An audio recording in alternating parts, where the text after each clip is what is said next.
आणि असे जे 25-30 लाखाचा माझ्या मते बिझनेस करत असेल, मग 12वीच झालेला होता, ग्रॅज्युएट पण नव्हतं, पण शेवटी 99% एफर्ट असतात, 1% लक असतं, की सगळ्यांना तर नोकरी नाही मिळणार. सीकर्स होण्यापेक्षा जॉब क्रिएटर्सकडे आपण जायला पाहिजे. म्हणजे उद्योजकाचा मुलगा उद्योजकच झाला पाहिजे किंवा बाकीचे होणार नाही असं काही नाही आहे. पुढच्या 10 वर्षात साधारणपणे 90% अनएम्प्लॉईड यूथ अमेरिकेतच तयार होणार, फक्त लॉ या एका विंगमध्ये. AI मुळे तर असं झालं आहे की माणूस घरी बसून पण काम करू शकतो. आता चांगल्या प्रकारचं उत्पन्न तयार करू शकतो. कामाचं स्वरूप बदललेलं आहे. नोकऱ्या खूप जाणारही आहेत. कंटेंट रायटर्स, ॲडव्हर्टाइजमेंट्स हे क्षेत्रांना आता लक्षात यायला लागलं आहे की AI काय करते. जो AI एजंट शिकेल, जो प्रॉम्प्ट इंजिनिअरिंग शिकेल, वेगवेगळे प्रॉम्प्ट तुम्हाला बनवता आले पाहिजेत. एक्सेल शीटचं काम संपलेलं आहे, PPTचं काम संपलेलं आहे, इमेज क्रिएशन काम संपलेलं आहे. डिजिटल एरामध्ये तुम्ही एंट्री केलीच पाहिजे. कमी वेळात जे पूर्वी तुम्ही काम 2 महिने करत होता ते तुमचं आता 2 तासात काम होतंय. डिजिटल सेल्स अँड मार्केटिंग शिकलं पाहिजे. तुम्ही जॉब शोधायला नका जाऊ, आता काही गरज नाहीये. एंटरप्रेनर्स घडवायचे. हा शासनाचा कोर्स जो आहे हा पूर्णतः मोफत आहे. मुलांना कुठलीही फी भरायची नाहीये. शासन तुमची फी भरणार आहे.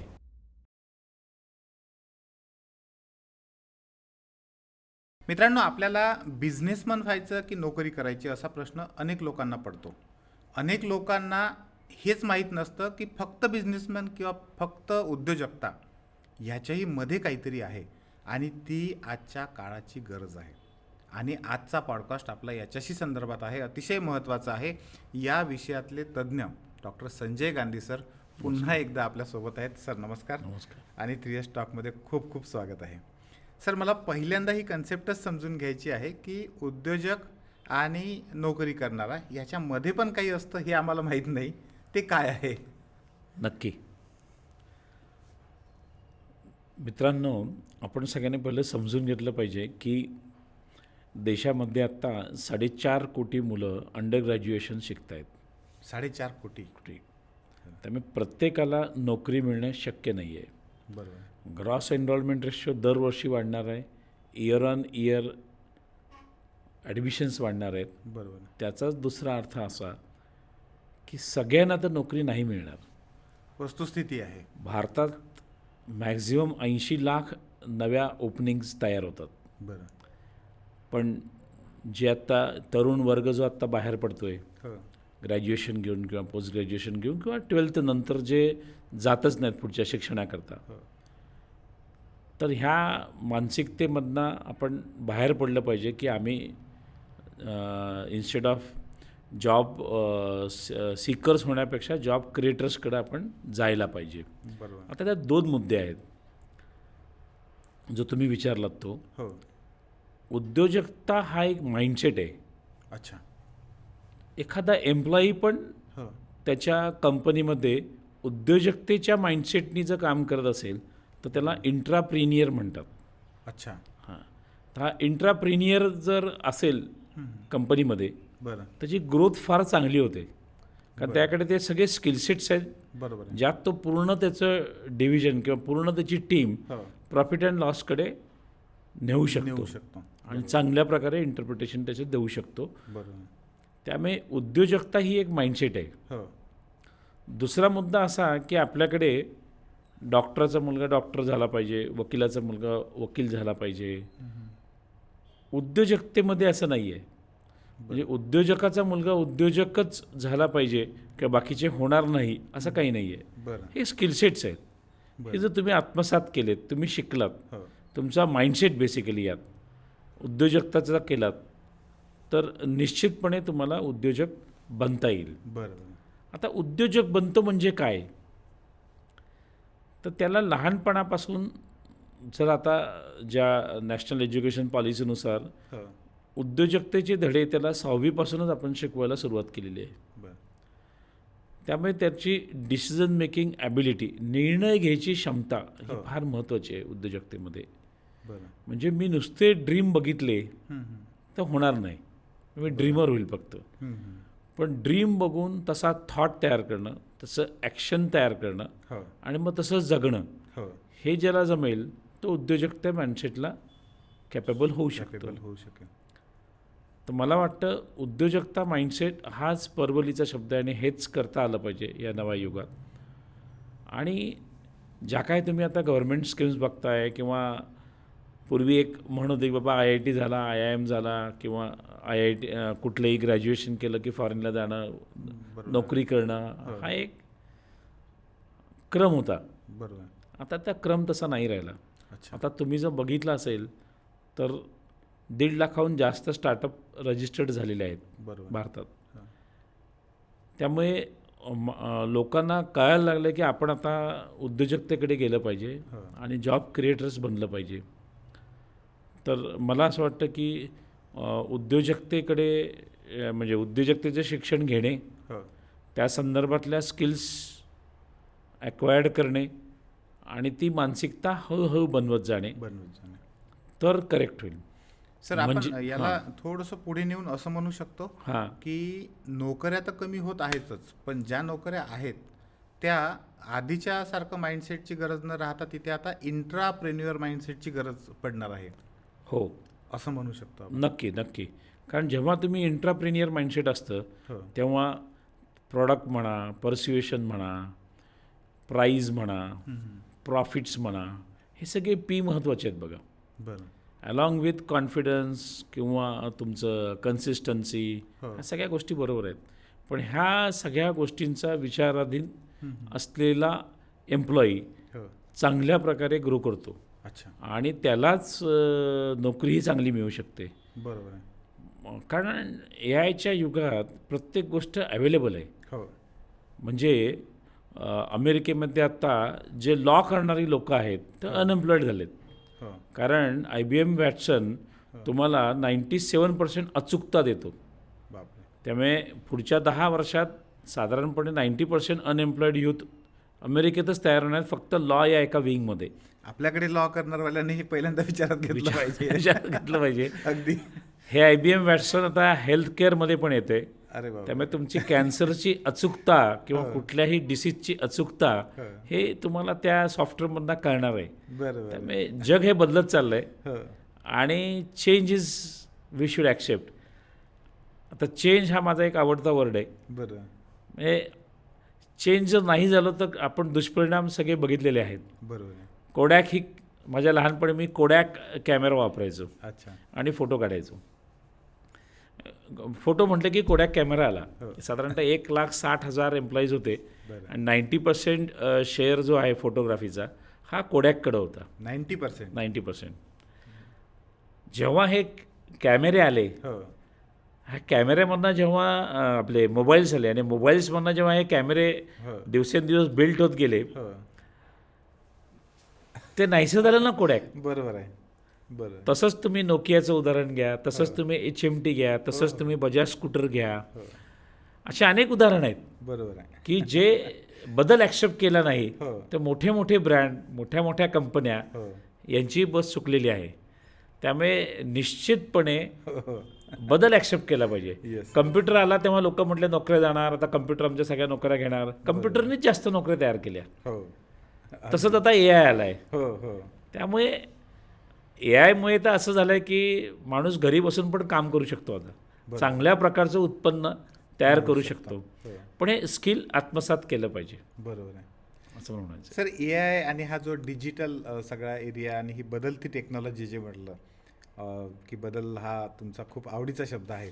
मी वाचतो तर तुमचं जे पुस्तक आहे त्या पुस्तकात तुम्ही याचा उल्लेख केला आहे की हा जो उद्योजक घडतो तो नेहमी बदलासोबत स्वतःला बदलवून घेतो. हो. म्हणजे होणारा बदल तो बघतो, अनुभवतो आणि तो आत्मसात करतो. करेक्ट. आत्ता आपण असं म्हणू शकतो की नोकऱ्या जरी कमी होत असल्या तरी नोकऱ्या बदलत आहेत, म्हणजे कामाचं स्वरूप बदलत आहे आणि डिजिटलमुळे त्याच्यामध्ये कामाची मात्र मोठ्या प्रमाणात भर पडते आहे, असं म्हणता येईल का? निश्चित कामाचं स्वरूप बदललेलं आहे. हो. नोकऱ्या खूप जाणारही आहेत. हो.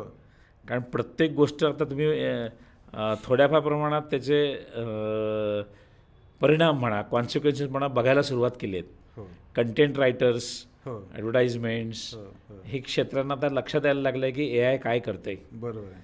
त्यामुळे हे बदल ॲक्सेप्ट करून जो AI एजंट शिकेल, जो प्रॉम्प्ट इंजिनिअरिंग शिकेल, जो ह्या स्किलसेट्स एजंट बनवण्याचे किंवा प्रॉम्प्ट बनवण्याचे हे शिकायला पाहिजे. हो. वेगवेगळे प्रॉम्प्ट तुम्हाला बनवता आले पाहिजेत. बरोबर आहे. तर निश्चितपणे चांगलं काम करता येईल. तर तुम्ही आता ते सांगत आहात हां. परफेक्ट. आजच मी पेपरला बातमी वाचली. हां डॉक्टर शिकारपूरकर आहे काहीतरी, हां हां नाव आता मला पूर्ण आठवत नाहीये. त्यांनी म्हटलं की प्रॉम्प्ट इंजिनिअरिंग हे कंपल्सरी करायला पाहिजे. बरोबर आहे. मला नवल वाटलं की मला प्रॉम्प्ट इंजिनिअरिंग विषयीची पूर्ण माहिती नाही. हां हां म्हणजे तो पेपर वाचत असताना माझ्या लक्षात आलं. नाही नाही फार गरजेचं आहे. हो ना. नुसतेच जे आम्ही पूर्वी शिकायचो डेटा स्ट्रक्चर्स म्हणा किंवा प्रोग्रामिंग म्हणा, हो. हे कोडर्स म्हणा, प्रोग्रामर्स म्हणा, हे यांचं काम आता संपलेलं आहे. बरं हां एक्सेल शीटचं काम संपलेलं आहे. बरं. हां पी पी टीचं काम संपलेलं आहे. अच्छा. हां इमेज क्रिएशन काम संपलेलं आहे. बरं कुठलंही रुटीन वर्क जे आहे हो. ते कामं संपलेली आहेत. बरं. त्यामुळे नवीन जॉब्स तयार होणार आहेत. हो. नवीन स्किलसेटची लोकं आली पाहिजेत आणि ह्या सर्वांकरता डिजिटलमध्ये तुम्ही यायला पाहिजे. डिजिटल इरामध्ये तुम्ही एंट्री केलीच पाहिजे आणि हे ॲक्सेप्ट केलं पाहिजे. जसं आता आपण बघतो UPI वगैरे, हो. कुणी इमॅजिन केलं तर का आपल्या काळामध्ये, मी फार आधी पण जात नाही आहे, हो. की कुठल्या तरी अगदी देशाच्या कुठल्याही फर्स्ट गाव म्हणू किंवा लास्ट गाव म्हणू, हो. हो. या टोकावर QR कोड घेऊन माणूस बसला आहे किंवा फेरीवाले QR कोड घेऊन बसलेले आहेत आणि आपण पेमेंट त्यांना करतोय. असं स्वप्नात तरी आपण पाहिलं तर का? विचार पण नव्हता केला. विचारही नव्हता केलेला. हो. बघा आणि आज आपण ते बघतोय. हो. ही डिजिटल क्रांती आहे. हो. ही डिजिटल क्रांती आहे. बरोबर आहे. म्हणजे UPI म्हणा, आधार कार्ड म्हणा, ह्या गोष्टी अशा तयार झालेल्या आहेत हो. की तुमची युनिक आयडेंटिटी होत चालली आहे आता. बरोबर. डेटा हा आता काय प्रायव्हसी राहिला नाही आहे. बरोबर. तुम्ही काय करणार, तुमचं बिहेवियर काय आहे, हे सगळं कॅप्चर होत चाललं आहे. हो. हो. आणि ते एज्युकेशनमध्ये पण येते. बरोबर. म्हणजे आमच्या कंपनीच्या LMSमध्ये आम्ही मुलगा चॅटिंग काय करतोय, उत्तरं कसं देतोय, बरं. तो कुठल्या गोष्टीला जास्त इंटरेस्ट घेतोय, हा जो AI असतो ते सगळं कॅप्चर करतो त्याचं बिहेवियर. बरं. आणि AI शिकतो पहिला अच्छा.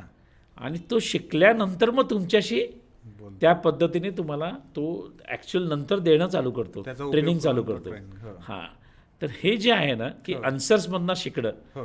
हे महत्त्वाचं आहे. आता पूर्वीसारखं प्रोग्राम करणं, कंपाईल करणं आणि मग एक्झिक्युशन करणं, मग तो तयार होईल, इनपुटप्रमाणे आउटपुट येईल, असं नाही राहिलेलं. बरोबर आहे. नाव ही लर्न्स अ लॉट.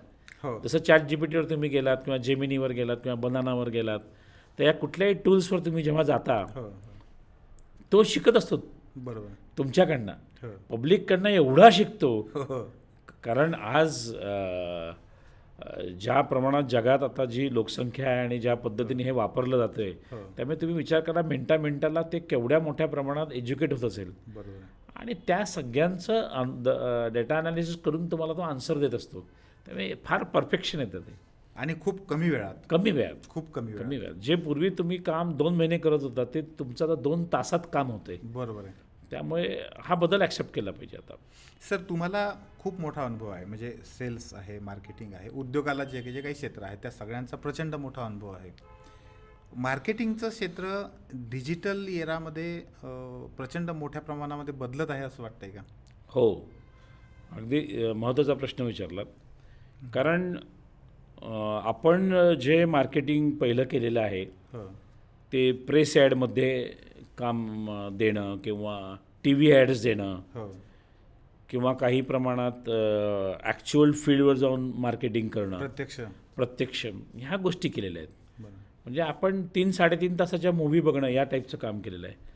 आत्ताचं जे यंगस्टर आहे हो. किंवा इवन आधुनिक महिला ज्या आहेत, हो. हे सोशल मीडियावर जास्त असतात. स्क्रीन टाईम त्यांचा खूप जास्त आहे. अच्छा. तेव्हा आज दिवसाला 2 तासापासून अगदी 10 तासापर्यंत लोक स्क्रीन टाईममध्ये एंगेज असतात. हो. अशा ह्याच्यात तुम्ही स्क्रीन टाईमला नसाल तर तुम्ही नाही आहेत कुठं. अच्छा. त्यामुळे त्या स्किल्स येणं फार गरजेचं आहे. हां, म्हणजे सेल्स मार्केटिंग म्हटल्यानंतर तुम्ही जर तुमच्या नुसतं वेबसाईट नव्हे तर वेबसाईटमधनं आपण हळूहळू ॲपकडं आलो.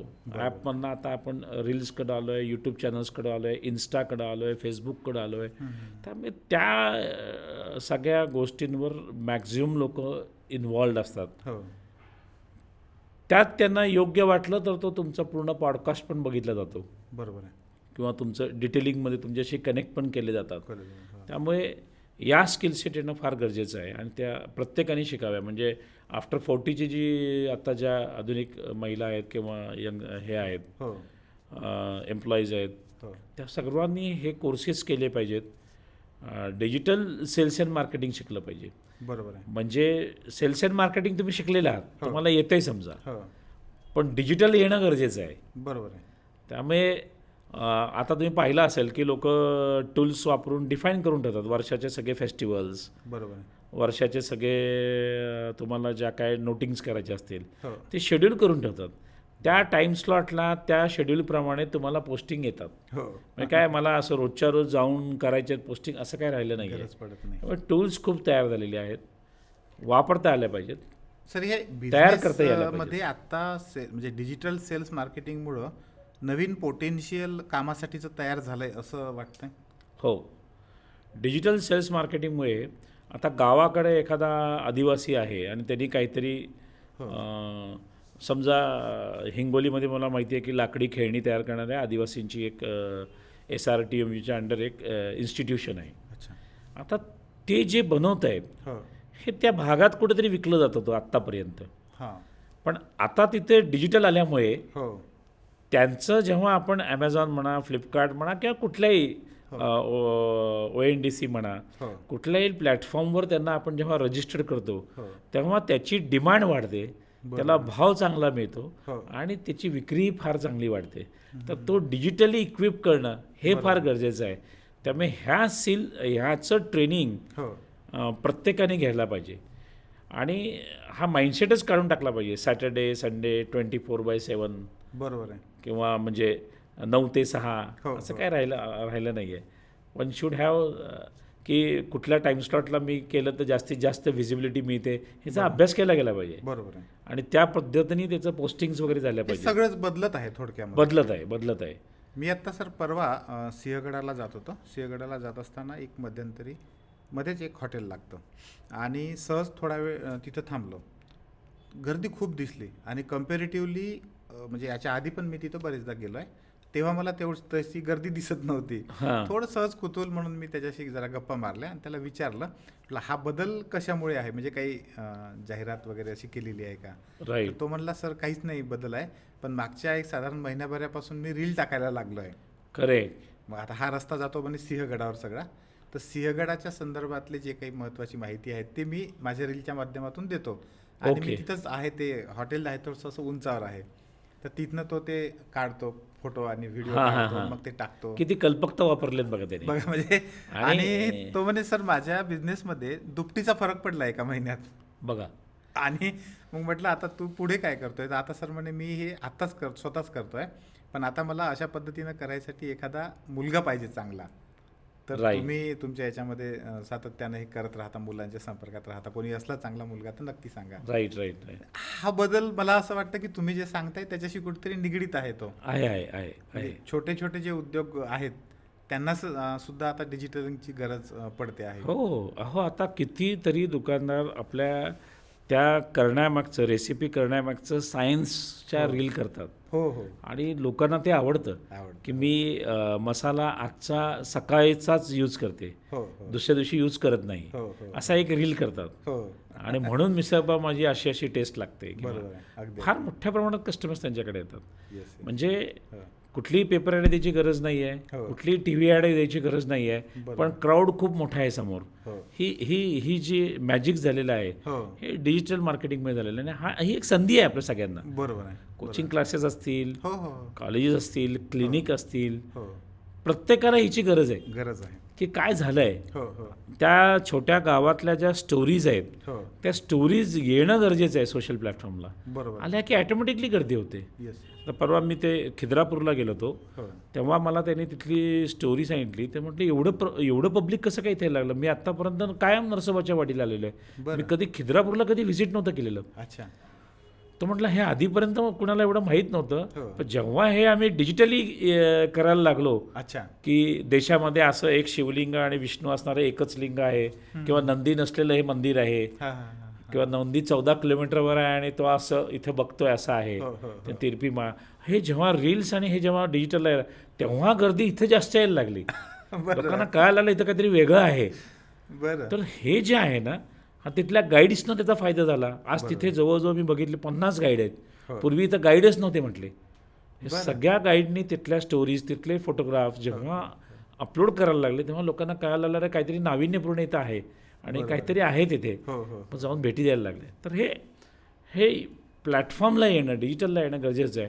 त्यामुळे डिजिटल सेल्स अँड मार्केटिंग हे शिकणं तेवढंच गरजेचं आहे. आपण असं म्हणू शकतो की अगदी मंदिरापासून तर एखाद्या बिझनेसपर्यंत हो प्रत्येकाला आधुनिक काळामध्ये डिजिटल मार्केटिंग गरजेचं पडणार आहे. अगदी. आणि त्या दृष्टीनं लोकांना कामासाठी म्हणून आपण त्या व्यवसायाकडे बघायला पाहिजे.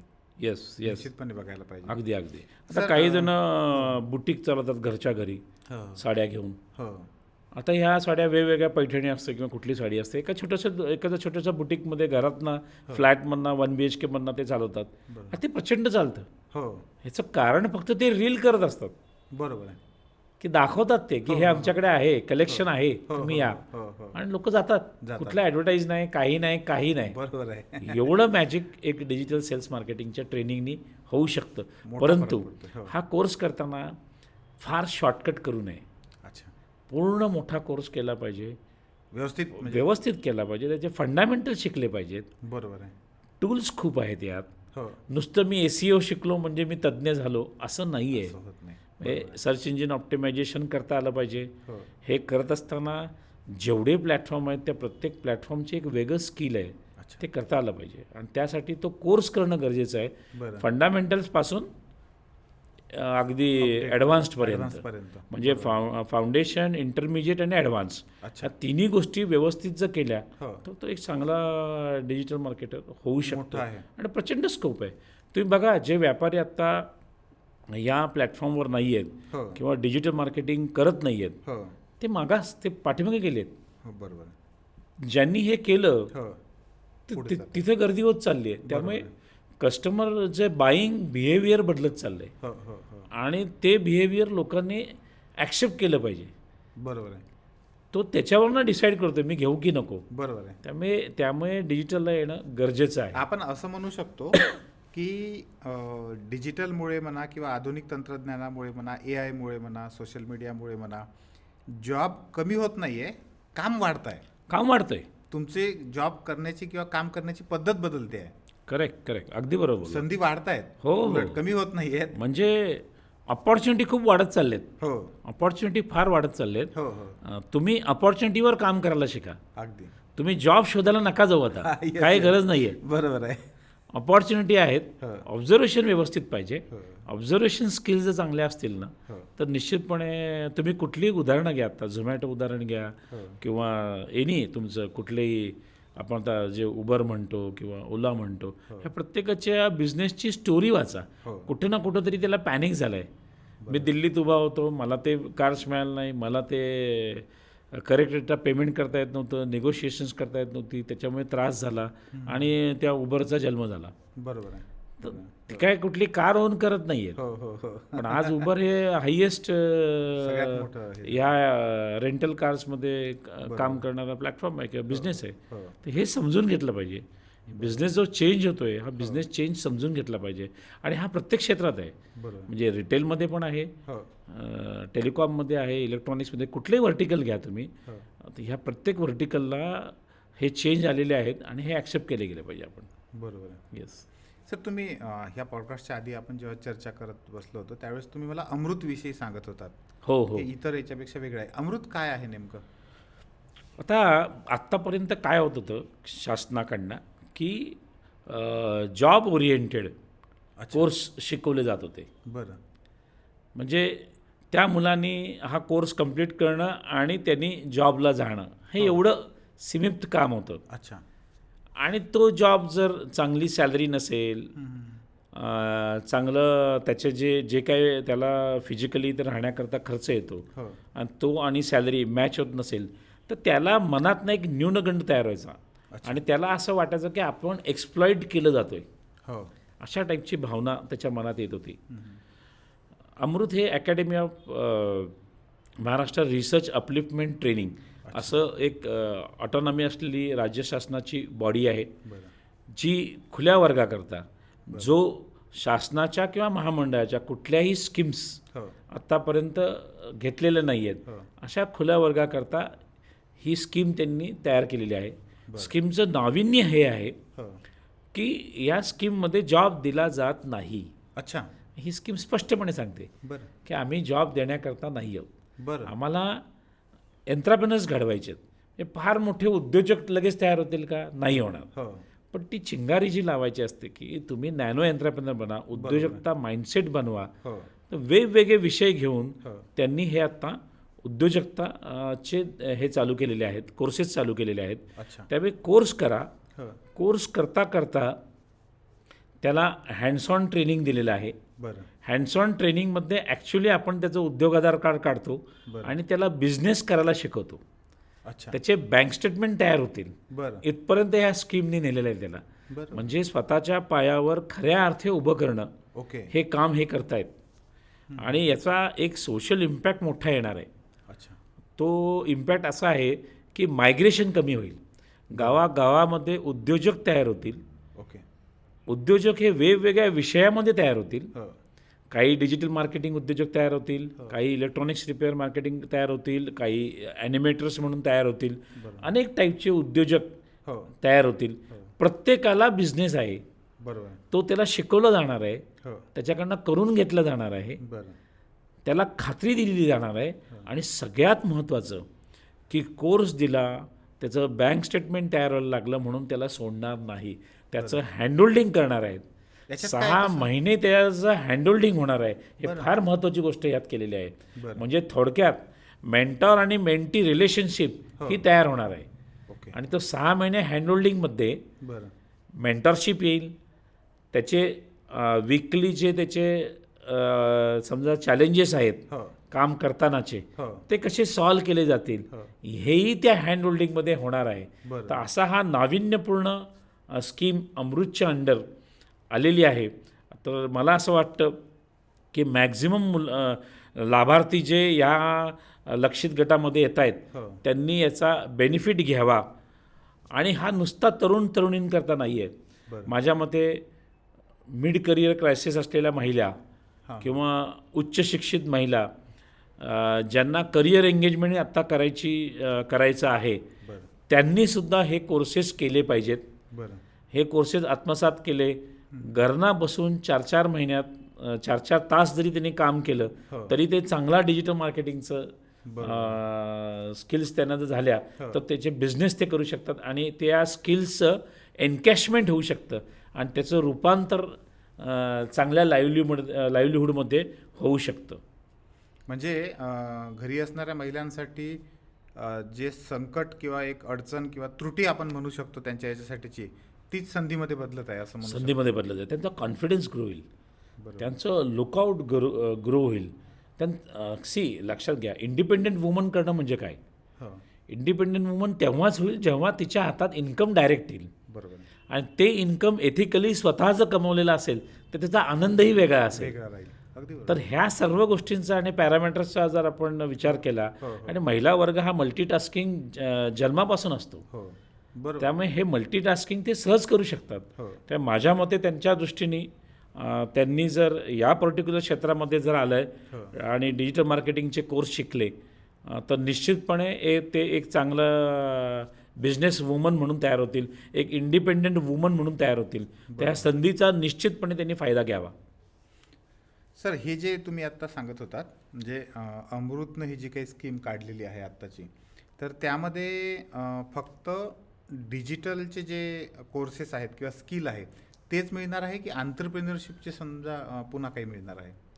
नाही, ह्या स्कीमचा उद्देशच आहे एंटरप्रेन्युअर. हो. त्यामुळे कोर्समध्ये एंटरप्रेन्युअरशिप ट्रेनिंग इन्क्लूड केलेलं आहे. आणि ते नुसतं असं छोटंसं 80 आवर्स वगैरे ट्रेनिंग नाही आहे. अच्छा. हां, त्याला पूर्ण घडवला जातो आहे. बरं. त्यामुळे पूर्ण EDP ट्रेनिंग, ज्याला आपण एंटरप्रेन्युअरशिप ट्रेनिंग, हो, हो. ज्या स्किल सेट्स आहेत ह्या सगळ्या होणार आहेत. बरं. मग त्यात फॉर्मेशन ऑफ कंपनीपासून ब्रँडिंग, मार्केटिंग, सेल्स, फंड्स कसे रेज करायचे या सर्व गोष्टी त्या ADPच्या कोर्समध्ये येणार आहेत. अच्छा, टोटल आहे. टोटल आहे आणि त्यामुळे त्याचा हँडहोल्डिंग पण आहे. म्हणजे मी नुसतं ट्रेनिंग देऊन सोडणार नाही आहे. हो हो हो. ह्या स्कीमचं हे नाविन्य आहे आणि मला असं वाटतं महाराष्ट्र शासनाची ही अशी पहिली स्कीम मी ऐकतोय हो. ज्यात पूर्ण फोकस्ड हा एंट्राप्रेनरशिपवर दिलेला गेला आहे. मग तो नॅनो एंट्राप्रेनर बनेल, तो स्टार्टअप करेल, तो काही करू शकतो. सर याला म्हणजे काही फी आहे की कसं? नाही, हा शासनाचा कोर्स जो आहे हा पूर्णतः मोफत आहे. अच्छा, मुलांना कुठलीही फी भरायची नाही आहे. शासन तुमची फी भरणार आहे. बरं. त्यामुळे महिलांना, मुलांना अपील राहील हो. की तुम्ही हे अमृतचे कोर्सेस नक्की करा. त्यांची वेबसाईट आहे, हो. त्या वेबसाईटवर जा आणि आपण डिस्क्रिप्शन मध्ये देऊया. हां. नक्की देऊया. असं करा. तर ते नक्कीच फायद्याचं राहील. हो हो हो. येस. सर हे सगळं जेव्हा तुम्ही सांगत होता तेव्हा मला एक गोष्ट आठवत होती की आपण जेव्हा शिकत होतो त्यावेळेस बहुतेक वेळा शिक्षण आणि नोकरी म्हणजे असं एक ते धागा जो आहे तो अदृश्य धागा होता तो. हो. पण शिकत आहे म्हणजे कुठली नोकरी लागणार आहे किंवा कुठली नोकरी करायची किंवा अशा पद्धतीचंच ते होतं. आता काळानुसार ते बदलत आहे आणि आता नोकरीचंच स्वरूप बदलत आहे, तुम्ही जसं सांगितलं तसं. आता हे कोणत्या वयाच्या मुलांपासून हे केलं पाहिजे साधारणतः किंवा ह्या गोष्टी आपण ॲक्वायर केल्या पाहिजे असं वाटतं तुम्हाला? उद्योजकता माइंडसेट हा अगदी 6वीपासून चालू केला त्यांनी आता. अच्छा. पण ह्या पर्टिक्युलर स्कीममध्ये हो किंवा एखाद्याला स्वतःच्या पायावर उभं राहायचं असेल तर तो फर्स्ट अँड फॉरमोस्ट त्याचं वय हे 18 असलंच पाहिजे. बरं. 18 वयाचा युवक युवती किंवा त्याहून जास्त वयाचे सगळी लोक ह्या स्कीममध्ये येऊ शकतात. म्हणजे 12वी झाल्यानंतर कॉलेज करणारे मुलं पण याच्यात येऊ शकतात? येऊ शकतात. अच्छा. येऊ शकतात. बरीच जण 12वी नंतर शिकू शकत नाहीत, त्यांच्याकडे पैसे नसतात. हो, मग अशा मुलांनी काय करायचं आणि 12वीच्या बेसवर त्याला जॉब कसा चांगला मिळेल. बरोबर आहे. तर त्यांनीसुद्धा जर हे धडे शिकले मोठी संधी आहे. तर ही मोठी संधी आहे त्यांना. बरोबर. 30% मुलं हो हो 12वी नंतर ग्रॅज्युएशनकडे जात नाही आहे. हो. हा फार मोठा वर्ग आहे. 30%? 30%. बाबा, त्यामुळे प्रचंड मला वाटतं ही संधी आलेली आहे आणि या संधीचा सगळ्यांनी फायदा घ्यावा. घेतला पाहिजे तो. सर तुम्ही अनेक वर्षापासून ह्या सगळ्या क्षेत्रामध्ये काम करत आहात. हो. अनेक स्टुडंटला तुम्ही याच्यामध्ये घडवलेलं पण आहे. अशी एखादी रिअल स्टोरी सांगता येईल की जे ह्या सगळ्याच्या माध्यमातून त्यानं स्वतःचं आयुष्य बदलवलेलं आहे किंवा आपण थोडक्यात असं म्हणूया की नोकरी मागण्याच्या कंडिशनमधून नोकरी देण्याच्या कंडिशनमध्ये गेला आहे, असं एखादं उदाहरण आहे? हां, देता येतील कारण की मुलं खूप शिकवलेत आपण. 5 लाख मुलांना आत्तापर्यंत आपण ट्रेनिंग दिलं गेल्या 28 वर्षात. त्यामुळे जेटकिंगच्या माध्यमातून aspire knowledge and skills India private limited ह्या कंपनीच्या माध्यमातून आपण 5 लाख लोकांना जवळजवळ ट्रेनिंग दिलं आहे. 6 स्टेट्समध्ये आपण स्किल ट्रेनिंगवर काम करतो आहे. बरं. 1997 सालापासून आपण या क्षेत्रामध्ये आहोत. बरं. जंगली महाराज रोड पुण्यामध्ये हार्ट ऑफ द सिटी आपण इन्स्टिट्यूशन त्यावेळेस चालू केलं, आजही आहे हो. त्याच ठिकाणी. त्यामुळे यात अनेक मुलं भेटली, अनेक चांगले माणसं भेटली, मार्गदर्शक मिळाले. तर असेच आमचे एक मार्गदर्शक आहेत विजय नवले सर, बरं. जे करिअर काउन्सिलिंगमध्ये खूपच छान काम करत आहेत. बरं. तर जेव्हा आम्ही काय करायचो, सबबमध्ये खूप जायचो, बरं. वेगवेगळ्या सबबमध्ये. तर जेव्हा मी त्या एका सबबमध्ये आम्ही दोघंही सोबत होतो आणि काउन्सिलिंग सेशन चालू होतं, तेव्हा प्रोफेसर लोकांनी म्हणजे टीचर लोकांनी आमच्यासमोर काही विद्यार्थ्यांना आणलं बरं. आणि त्यांना सांगितलं की सर ह्यांना गती नाही आहे या अभ्यासक्रमात, अकॅडमिक्समध्ये, पण मुलं खूप चांगली आहेत. हां हां. तर आम्ही त्यांना घेतलो, बोललो, डिस्कशन्स केली. विजय नवले सरांनी केलं, मी केलं डिस्कशन्स. बरं. आणि त्यात लक्षात आलं की ह्या मुलाकडे चांगले काही स्किल्स आहेत. जसं फोटोग्राफीचे काही स्किल्स चांगले आहेत त्याकडे. हो. त्याला ड्रॉइंग चांगलं येत होतं. अच्छा. त्याला थोडंफार बायोलॉजी पण चांगलं येत होतं, बरं. ॲनाटॉमी वगैरे. त्यावेळेस मी सरांना म्हटलं, सर हा मुलगा आहे ना ॲक्च्युली याच्याकरता बनला आहे. डिजिटल युगात ह्याचं चांगलं काम होऊ शकतं. बरं. कारण तुम्हाला ॲनिमेटरमध्ये बॉटनी विषय लागतो, तुम्हाला त्याचा अभ्यास लागतो. बरं. तुम्हाला फोटोग्राफी चांगला असेल तर तुमच्याकडे कलर इफेक्टचे असतं, तुमचा अँगल चांगला असतो. बरं. तर ह्या ज्या इन्क्लिनेशन्स त्याच्या बघितल्या, हो. तर त्याला मी म्हटलं की तू आमच्याकडे ॲडमिशन घे. बरं. त्याचं नाव होतं अंकित देसाई, मला आठवते आजही. तर तो मुलगा म्हटला मी ॲडमिशन घेईन पण माझ्याकडे घरनं असं काय सपोर्ट नाही आहे. म्हणजे माझी फॅमिली काय अशी श्रीमंत नाही आहे की फी भरतील आणि माझा राहण्या-खाण्याचा खर्च करतील वगैरे. बरं. तर राहण्याचं होऊ शकतं, माझा नातेवाईक आहेत पुण्यात. मग आम्ही म्हटलं ठीक आहे, आपल्याकडे गव्हर्मेंट स्कीम्स असतात, आपण बऱ्याच गव्हर्मेंट स्कीम्समध्ये काम करतो आहे पहिल्यापासून. वेगवेगळ्या स्कीम्समध्ये DDUJKY आहे किंवा PMKY आहे किंवा ESDM आहे, अशा अनेक स्कीम्स आहेत. अमृत स्कीम आहे, महामंडळाच्या काही स्कीम्स होत्या. त्याला म्हटलं ये तू. त्यांनी पूर्ण कोर्स अतिशय चांगल्या पद्धतीने केलं. बरं. विशेषतः हँड्सऑनवर त्यांनी खूप लक्ष दिलं. बरं. म्हणजे जसं आपण इंजिनिअरिंगला म्हणतो ना प्रोजेक्ट बेस्ड लर्निंग, तसं त्या गोष्टीवर त्यांनी खूप ध्यान दिलं. बरं. प्रत्येक गोष्टीत इंटरेस्ट घ्यायला लागला. तेव्हा त्याला कळायला लागलं, अरे कंटेंट डेव्हलपमेंटवाले वेगळे असतात, यूट्यूबर्स वेगळे असतात, त्यात ते प्रकार आहेत. त्यात त्याचे वेगवेगळे प्रकारचे आहेत. मग त्यानं इंटरेस्ट घ्यायला लागला आणखी. बरं. आणि एक चांगला डिजिटल क्रिएटर तो बनला. अच्छा. आणि त्याच्या नशिबाने the way he has done. शेवटी 99% एफर्ट असतात, 1% लक असतं. अंकितचं काही लक 1% चांगलं होतं. त्याला काही अब्रॉडच्या अपॉर्च्युनिटीज पण चांगल्या आल्या. त्यांचा जॉबवर आला म्हणजे, कारण तो काही तसा शिकलेला नव्हता. हो. 12वीच झालेला होता, ग्रॅज्युएट पण नव्हता पूर्ण. हां. त्याला आम्ही सांगितलं होतं डिस्टन्स एज्युकेशनमधनं ग्रॅज्युएशन करतो, पण त्याचा कल सगळा इथं होता. बरं. आणि त्यांनी ते क्लायंट्स घेतले ना, ते जॉब अपॉर्च्युनिटीज त्याकडे आल्या वेगवेगळ्या पद्धतीने. बरं. आणि आज तो 10 लोकांना घेऊन हां. स्वतःची 10 लोकांना एस्टॅब्लिशमेंट, रोजगार देतोय तो. रोजगार देतोय, अरे 10 बापरे. लोकांना घेतोय. अच्छा. आणि आता जे 25-30 लाखाचा माझ्या मते बिझनेस करत असेल, मला तर एक्झॅक्ट अमाऊंट माहीत नाही, पण एक Monthly. चांगला बिझनेस करतोय तो. अरे वा. आणि कायम येऊन भेटतो आणि म्हणतो, आता सर काय नवीन आलाय का? अच्छा. मी वाचतोय सगळं नेहमी, पण मला ते शिकायला आवडेल. हो. हो. अशा टाईपचा तो ओपन ॲटिट्यूडवाला, लर्निंग ॲटिट्यूडवाला आहे. बरं. तर यातनं आपण एक बोध घेतला पाहिजे हो. की चांगलं शिकणं हे पहिलं महत्त्वाचं आहे. ती ॲटिट्यूड तुमची असली पाहिजे, हो. ओपन माइंडसेट असला पाहिजे. मी 12वी फेल आहे किंवा मी 12वीपेक्षा मी पुढं ग्रॅज्युएशन करू शकणार नाही, ह्या गोष्टी चिंता करण्यापेक्षा हो. मी स्ट्रॉंग कशात आहे, माझा कोअर कॉम्पिटन्स काय आहे, बरोबर आहे. ते घेऊन जर केलं हो. तर कदाचित अनेक अंकित देसाई तयार होऊ शकतात. अनेक अंकित देसाई 25 लाखाचं पॅकेज, म्हणजे पॅकेजकडं नोकरी करण्यापेक्षा एक चांगल्या प्रकारचं उत्पन्न 10 घडवू लोकांना शकतात. रोजगार देऊ आणि शकतात. अशा अनेक उदाहरण आहेत सर. तुम्ही घरातली एक आपली महिला, आपली ताई, बहीण, आई काहीतरी जेवण चांगलं करत होती, ती आज क्लाउड किचनच्या माध्यमातून अनेक पैसे कमवते. बरोबर आहे. तर असे अनेक उदाहरणं आहेत. म्हणजे अनेक अंकित देसाई आहे, अनेक घरातल्या महिला आहेत. बरोबर आहे. हा युग आहे, Yes. याची संधी आहे. आणि हा चेंज सगळ्यांनी ॲक्सेप्ट करावा, एवढंच मी म्हणू शकतो. सर, तुम्ही आत्ता हे सांगत असताना मला एक आठवलं, आपण याच पॉडकास्टमध्ये कविता पारेख मॅडमचं एक उदाहरण घेतलं होतं. हां हां म्हणजे त्यांनी हे स्किल हां शिकून, असे छोटे छोटे डिजिटल स्किल शिकून, म्हणजे स्वतःचं एक खूप मोठं उदाहरण घालून दिलेलं आहे की आज Okay.